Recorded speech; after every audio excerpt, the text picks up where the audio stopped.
You're watching Channel 4, the vision of St. Louis. This is your news. News 4 at 6. Our top story, after 3 months off the job and on the picket lines, a big break in the McDonnell machinist strike.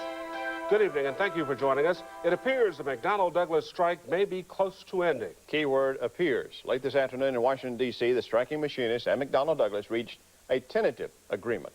Congressman Gephardt obviously excited as he tore up a calendar detailing day 94 of the strike. After 30 straight hours at the bargaining table, negotiators announcing an agreement that could be submitted for ratification as early as next week. Details of the agreement not yet being officially released. One of the big issues, of course, was job security. The congressman brought the two sides together in his Capitol Hill office. We really believe, I believe strongly, that this agreement will inure to the benefit of the company, inure to the benefit of the union and the workers, and inure to the benefit of the entire country, certainly Missouri and St. Louis. I also want to commend my colleagues on both sides of the table, the machinists and McDonnell-Douglas, for having the forbearance to stick with us. This has been tough slogging. I mean, this has not been easy. It's been a long, hard journey, and every foot of it's been uphill. Yeah, by a long, hard journey. Remember, this was day 94. The 1975 strike had been the record up to that time, 93 days. We have team coverage of this developing story. Kara Caswell live at McDonnell-Douglas World Headquarters. John Mills standing by live at the Machinist Union Hall. Let's go first to John. And John, as we said, they're keeping it very close to the chest right now, details of the agreement. Have you picked up anything out there? They are keeping it very close to the chest right now. For the first time since this strike began at McDonnell-Douglas 94 days ago, there is true optimism here at Union headquarters tonight. People standing around. Right now, after so many ups and downs, many striking machinists think this could be the real deal. But the tentative agreement reached today in Washington is not an official end to the strike. More than 6,400 union members still have to vote on the plan, and they will continue walking picket lines this weekend. But in a brief announcement, a union leader said good things could happen, and machinists who watched the announcement sounded glad. At this time, there has not been a meeting set. We'll have to wait till our director returns back from D.C. I'm sure that at that time he's going to regroup the bargaining committee and go over the proposal that there is out there. Does this really look like the end? Have to see the contract to know. Let the bargaining committee tell us. What's your gut tell you about it? That it could be something good.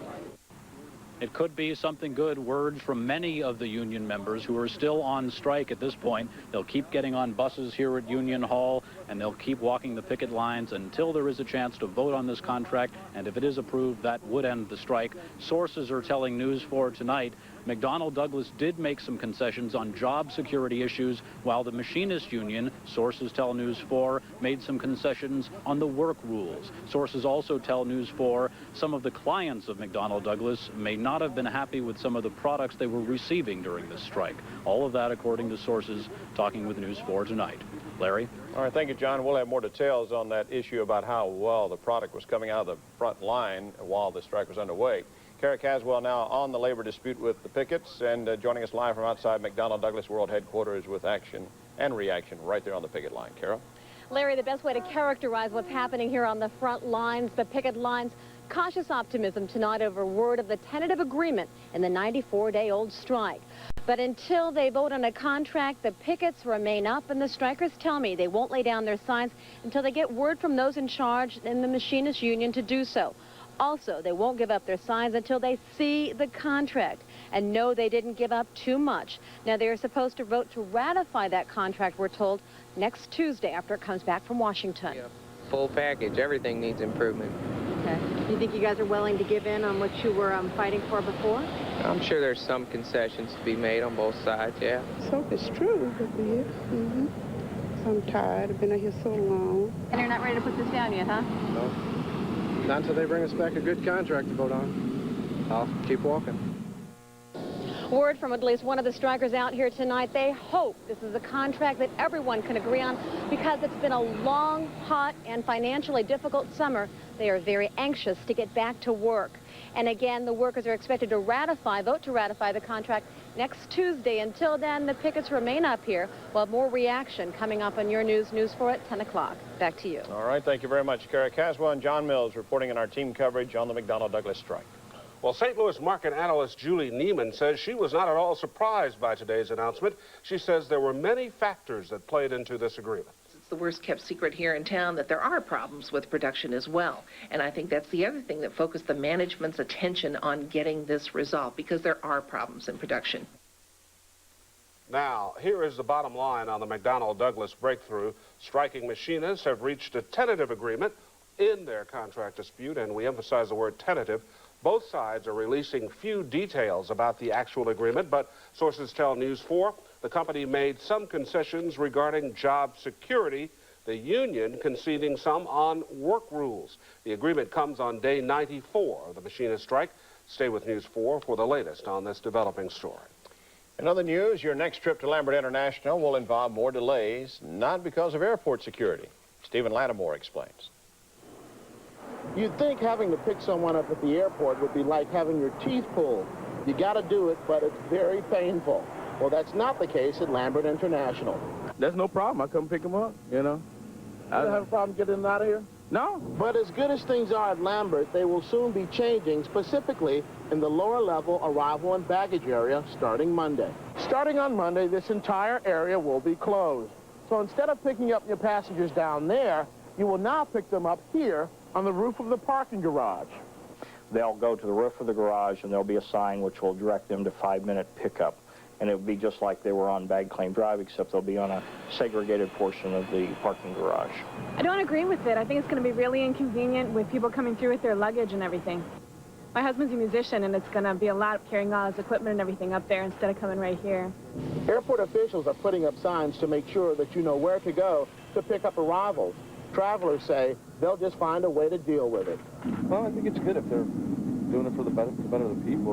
It's going to make it easier for people to get picked up and dropped off. I think it's better. Now, that area will be closed for about 2 months as they do some construction. They ask you to be a little patient and expect some delays. Larry, back to you. All right, Stephen Lattimore. Well, of course, a lot of folks going out of the airport find those signs confusing enough, so this isn't going to help any. All right, Stephen Lattimore reporting. President Clinton will make his second visit to Missouri in less than 2 weeks on Tuesday. He will speak at a campaign rally at the Gateway Magnet School on Jefferson Avenue Tuesday afternoon. The Clinton campaign picked the location because of the school's new science, math, and technology curriculum. Mr. Clinton will speak about improving education for the 21st century.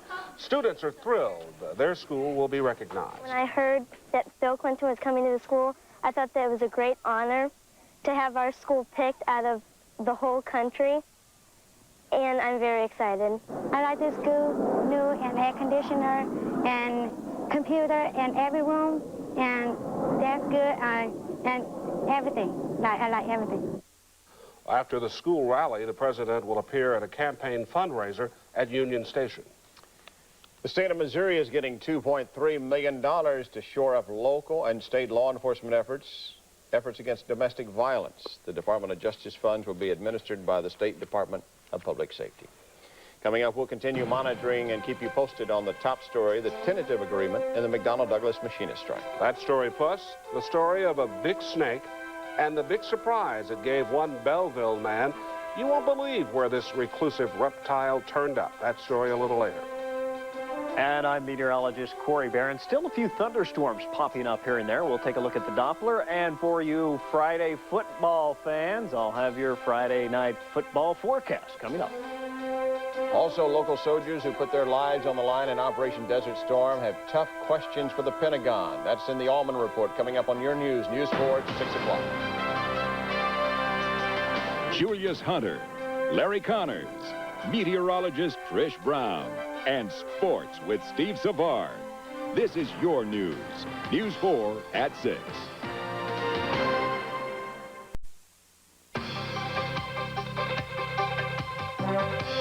Summer vacation officially over for students in the East St. Louis School District. This was their first day back. 13,000 students going back to classes after a 3-day strike. by their teachers. Welcome back. Local Gulf War veterans plagued by mysterious illnesses are more suspicious of the Pentagon than ever. A presidential advisory panel criticized the Pentagon's investigation into complaints that U.S. troops were exposed to chemical and biological weapons. Well, some local veterans hoping for answers say they're losing their trust in the government. Jamie has details in our Allman report. I joined the Marine Corps in 1966. Retired Master Sergeant Robert Hyman brought back a lot of souvenirs from his tour of duty in the Gulf War. But among them, headaches, pain, fatigue he can't explain. All of us that was with the 114th evac was one way or another involved in some type of chemical environment.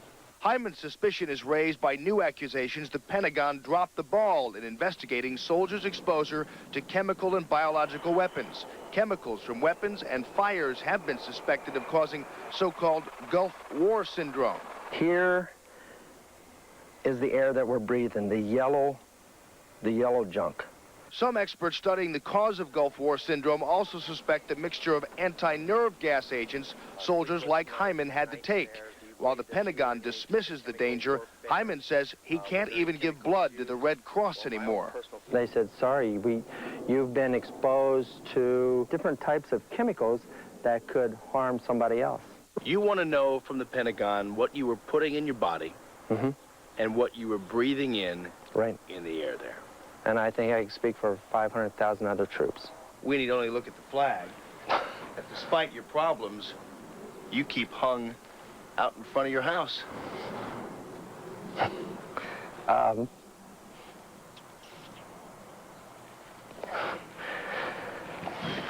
I love that flag. I went to 2 wars for that flag.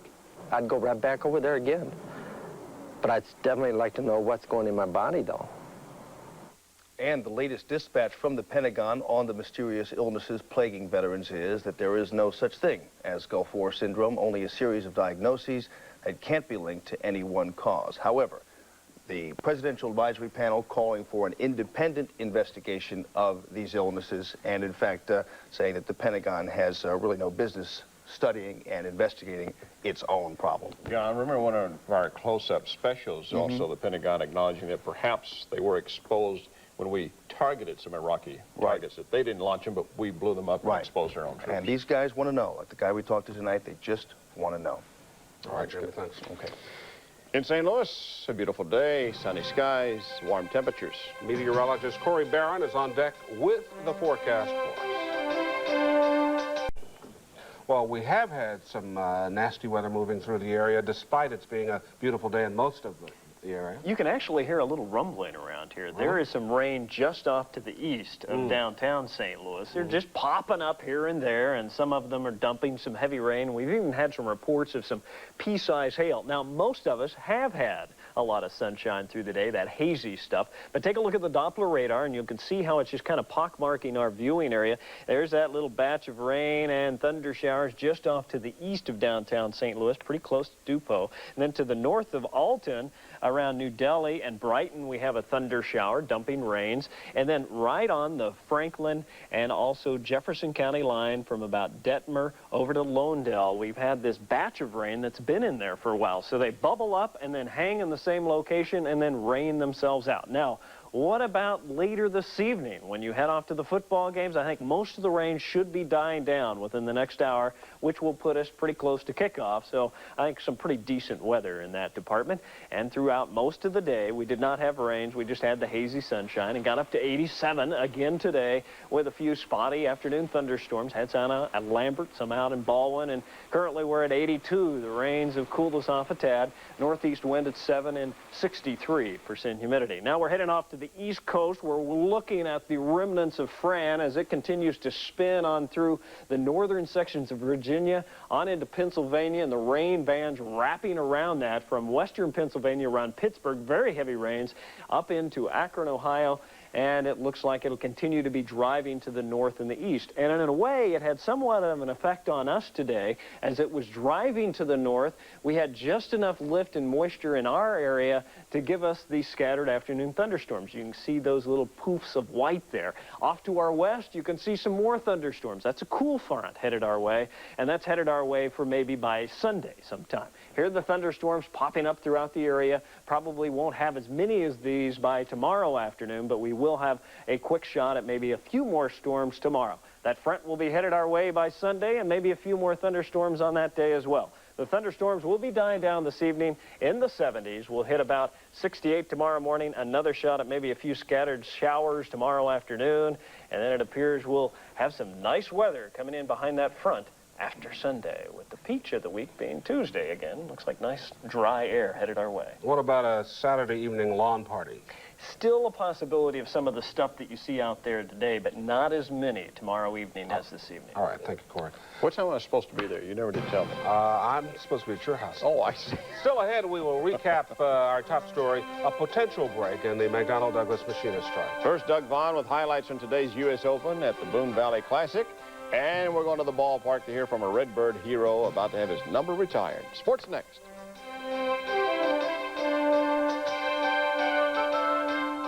The Weather School is brought to you by Schnucks.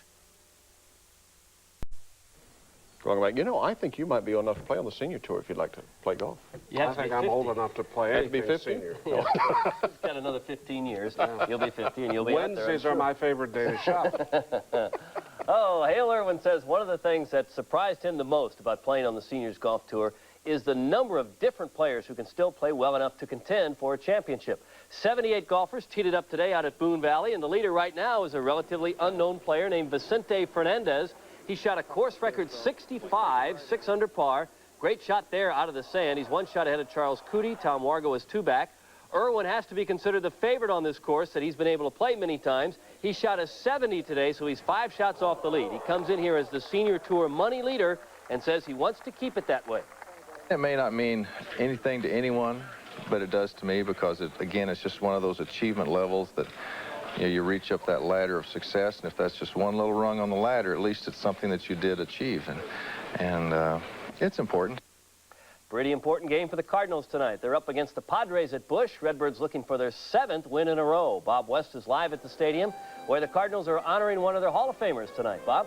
Doug, a step back in time here at Busch Stadium tonight. A ceremony going to be underway shortly, featuring members of the 1946 World Champion Cardinals who are in town to honor their teammate, Enos Slaughter, who will have his number 9 retired. Can you believe it's been 50 years since Big Country led the Redbirds to a championship back in '46, the victory over the Red Sox, most famous for Enos's mad dash from first to home to score the winning run in the 7th and deciding game of the World Series. Old Johnny Pesky was surprised when Enos told us a little bit earlier that having his number retired here in St. Louis is almost the best honor he could receive. Going into the Hall of Fame, I think, is every baseball player's top priority. And I said that was first with me, and this, I think, retiring number 9, which was always on time, is going to probably be the second on my list because I appreciate this very much. I know a lot of other boys wore number 9, but I don't think any of them wore number 9 like Enos Slaughter was. Enos will be the 8th Cardinal to have his number retired. The ceremony is set to begin in a couple of minutes. Weather permitting, looks like those rain clouds that were bothering the golfers are heading towards Busch Stadium. After the ceremony, of course, game 1 of a key series with the Padres. Alan Bennis facing Bob Tewksbury, a member of the 1994 Cardinals, Doug, and if memory serves me correct, I don't think they won a World Series. I don't believe they did either. Thank you very much. That's Bob West reporting live from Busch. Rain at the U.S. Open today caused a suspension in the Steffi Graf-Martina Hingis semifinal match. Hingis won the first game of the opening set before the downpour. They're going to try to resume play before the night is over. Earlier in the day, Monica Seles in the far court won in straight sets over Conchita Martinez. Great shot there by Seles. She advances to the women's final for the 4th time in her career. CBS and Channel 4 will have a recap of today's action at the U.S. Open after David Letterman. Would not be very hard to work up a top 10 list of reasons why the Rams won't be able to beat the 49ers on Sunday. They've lost 11 in a row to San Francisco, but the Ram players say it's time for that little streak to end. 11 games, 11-game losing streak. I mean, when I think about it, for the 49ers to be so good, they had to get over top of someone. And for us to be a good team, the 49ers we have to beat them. DeMarco's been wearing that hat that says grumpy on it because 11 times in a row the Niners have made the Rams look kind of dopey, and he says it's in keeping with the Seven Dwarfs theme, it's time to end all that. Turn the hat around backwards, see how it works. Thanks, Doug. Worth a shot, I guess. All right, thanks. We want to recap our top story, a tentative agreement in the McDonnell-Douglas machinist strike. That announcement made today in Washington, Congressman Richard Gephardt making it the main sticking points for more than 3 months, of course, during the strike, outsourcing, job security. Machinists will continue to man the picket lines until the agreement is approved by the rank and file. We'll keep you posted on any new information in this developing story throughout tonight. And finally tonight, when you open your sock drawer, you expect to find socks. Well, at least that's what a Belleville man thought he would find in his sock drawer. Instead, Jim Reinheimer says he found this 3.5-foot boa constrictor snuggled in his dresser drawer. No one's quite sure how the boa turned up in that dresser, but the Humane Society is taking care of the snake until they can find a new home, a new sock drawer, maybe someplace for Which kind of socks do you think that boa constrictor would go into? I'm not quite sure, but the only boa I would like to see in a drawer is a feather boa. That's it for now. Thanks for getting all the latest from your News 4. You have one? We'll see you tonight, Ted.